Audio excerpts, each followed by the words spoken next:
Election result வந்துட்டு இருக்கு, எல்லாரும் பார்த்துட்டு இருப்பீங்க. இதுல பெரிய அடி யாருக்குன்னா டிஎம்கேவுக்கு தான். தாவேக்கா ஜெயிக்க போது இன்னொரு என்னன்னு அப்படி இப்படின்னு சொல்லிட்டு இருக்காங்க. ஓகே, அதெல்லாம் வேற விஷயம். இப்போ 3வது இடத்துல டிஎம்கே இருக்கு. இதுக்கு முழுக்க முழுக்க காரணம் திமுக காரங்களே தவிர வேற யாரும் கிடையாது. திட்டங்கள் நான் நல்ல திட்டங்கள் வச்சிருக்கேன். நீங்க எந்த ஆபீஸுக்கு போனாலும் உங்களுக்கான திட்டம் இருக்கு, லோன் இருக்கு, லொட்டு இருக்கு, லொசுக்கு இருக்குன்னு வாங்க.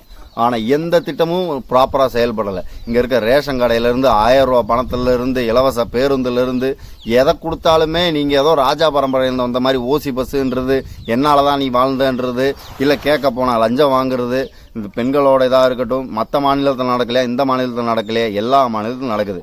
நீ என்ன கிழிச்சிட்டு இருந்த? இதுதான் மக்கள் கேட்கிற கேள்வி. கஞ்சா நடக்குது, அவன் திணிக்கிறான் இவன் திணிக்கிறான்னா நீ இது வரைக்கும் என்னத்தை கிழிச்சிட்டு இருக்க? உன் காவல்துறை என்ன பண்ணிக்கிட்டு இருக்கு? இத்தனை காவல்துறை மரணம் நடந்திருக்கே, நீ என்ன பண்ணிட்டு இருக்க? இவ்வளவுதான் கேள்வி. KN நேருவா இருக்கட்டும், பொன்முடியா இருக்கட்டும், துரைமுருகனா இருக்கட்டும், பத்திரிகையாளருக்கு கேள்வி கேட்டா லெப்ட் ஹேண்ட்ல டீல் பண்றது என்னன்றது ஏதுன்றது. 2 உதாரணம் மட்டும் சொல்றேன். பொட்டுலூர் ஒரு கிராமம் இருக்கு தூத்துக்குடி மாவட்டத்தில்.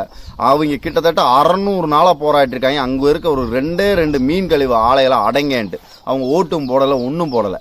அவங்கள யாருமே கண்டுக்கல. அவங்க அடிச்சிருக்காங்க, நாயடி அடிச்சிருக்காங்க இப்போ டிஎம்கேவை. இதே இது இந்த மூலையில வந்தா உசிலம்பட்டியில 58 கால்வா திட்டம்னு ஒரு தண்ணி பாசனம் இருக்கு, வைகை அணையிலேருந்து வர்றது. அதை கேட்டு கிட்டத்தட்ட 2 லட்சம் கிராம மக்களுக்கு கெஞ்சிக்கிட்டு இருந்தாங்க.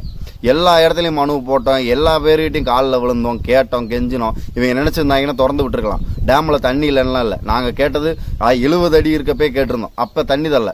31 அடி இருக்கப்ப இங்க அழகர் கோயிலில் 1 மாசம் தண்ணி திறந்து விட்டுருக்காங்க. இப்ப இங்க நினைச்சிருந்தா எங்களுக்கு தண்ணி திறந்து விட்டுருக்கலாம். சாமிக்கு கொடுக்காத வேற விஷயம். இது வன்மத்துல உனக்கு மட்டுமே வன்மத்தினாலவே நான் சொல்றேன் கிடையாது.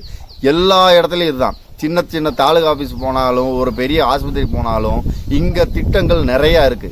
செயல்படுத்த ஆள் இல்லை. அடுத்து தாவேக்கா வந்தாலும் சுதானமா செயல்படுத்தினா மட்டும்தான் இங்க வேலைக்கு நடக்குமே தவிர, எல்லாருமே வந்தவர்களை வரவேற்போம். புது மாநில கட்சி வந்துச்சு, சந்தோஷம்தான். ஆனா அடுத்தவங்க தோல்வியிலிருந்து புரிஞ்சுக்கோங்க, என்ன மக்களுக்கு தேவைன்னு தெரிஞ்சு செய்ய பாருங்க. மக்களும் கேள்வி கேட்க தொடங்குங்க, தட்டி கேளுங்க. அப்பதான் நம்மளோட தலைவர்களோ நம்மளை ஆள்றவங்களும் நம்மளுக்காக வேலை செய்வாங்க. நன்றி.